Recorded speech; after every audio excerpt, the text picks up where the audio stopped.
Hello, I'm Jim. Welcome to my channel. I think most people agree that the Lord of the Rings is probably the greatest trilogy, fantasy trilogy of all time.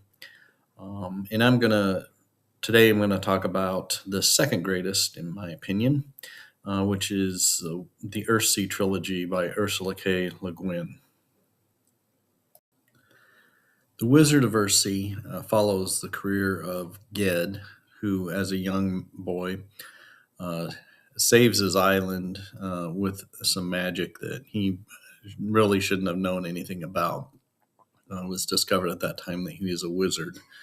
So he was sent to Roke, where they train wizards, and there he learned more of the about magic and learning the true names of things, how to discover the true names of things, which is how magic worked in Earthsea. If you knew the true name, you can control those items or those things or the nature of those things. So that was a basis of the training in Rope. But while there, he got hold of a spell that he shouldn't have known anything about and unleashed a shadow form called a gebbeth, uh, which escaped Roke after it attacked him and scarred him. Uh, Gid at that time left Roke and left his training and decided to just take up being a wizard on an island somewhere. But the shadow form started hunting him, so uh, he tried to escape, running across Earthsea, tried to escape this shadow. And at one point, there was a um, turning point where he decided that he needed to correct his error, and he turned around and started hunting the shadow instead. And so he then hunts the shadow and tries to correct what he'd done, and that's the story of uh, the Wizard of Earthsea. And it's not just a tale of adventure and magic. It's a story of the growth of a young man who has power and ability, but doesn't know how to control it.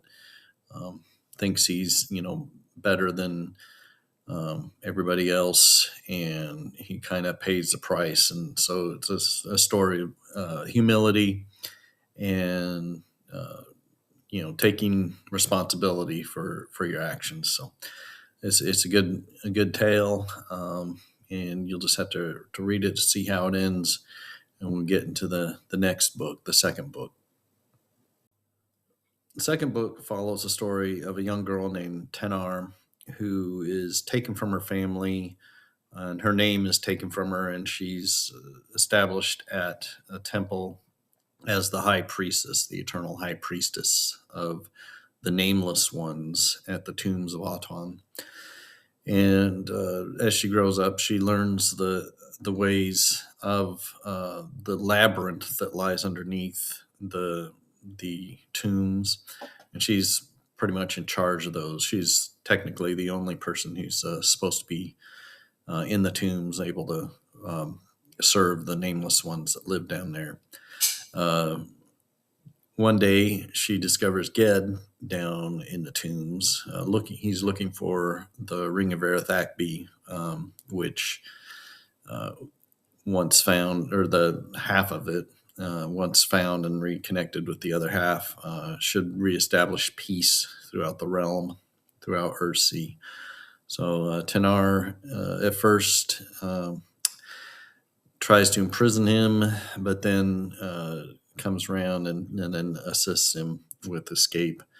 And just it's another tale of self-discovery. This time, Tenar tries to discover who she really is. Um, Ged is able to help her, and she helps him escape. Um, and it's an interesting thing. I really enjoy the tales in the labyrinth, and how Ged, how powerful Ged is. You don't realize until towards the end of the book what he was doing in order to maintain his strength and not be killed, basically, by the nameless ones. So it's a good tale. Another, like I said, another matter of self discovery. As the second book is kind of nice, the switch up. The second books and trilogies are often lagging or a little bit disappointing, but this one is completely different because it's a new take on it, and Ged is really a secondary person in the story. So in the events of this lead into the events of the next book, The Farthest Shore, which follows Ged, who's now the Archmage on the Isle of Roke, where wizards are trained.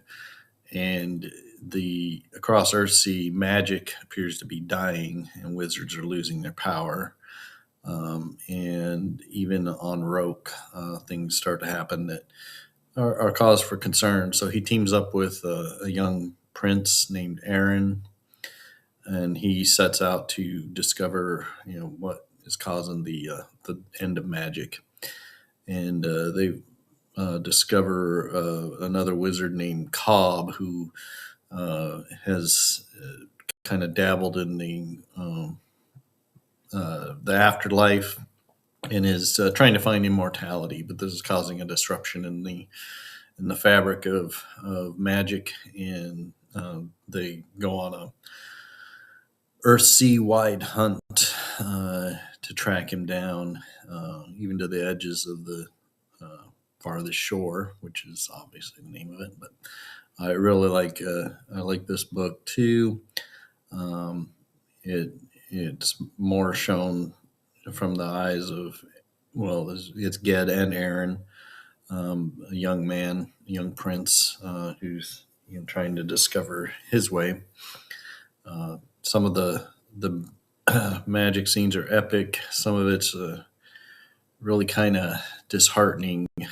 Really get a feeling of despair and grief throughout the book. But as they travel to try to correct this situation, they grow a pretty strong bond, and things work out well for Aaron as well at the end. Has a pretty epic battle with a giant, with a dragon. It's like it's pretty cool. One of my favorite dragon encounters in fantasy, and it's just another good follow up. And again, the three books together are just, I think, they're great and in the running, at least, for the second greatest trilogy of all time. So thank you for watching, and go ahead and hit like and subscribe if you want, and we appreciate it. And we'll talk to you later.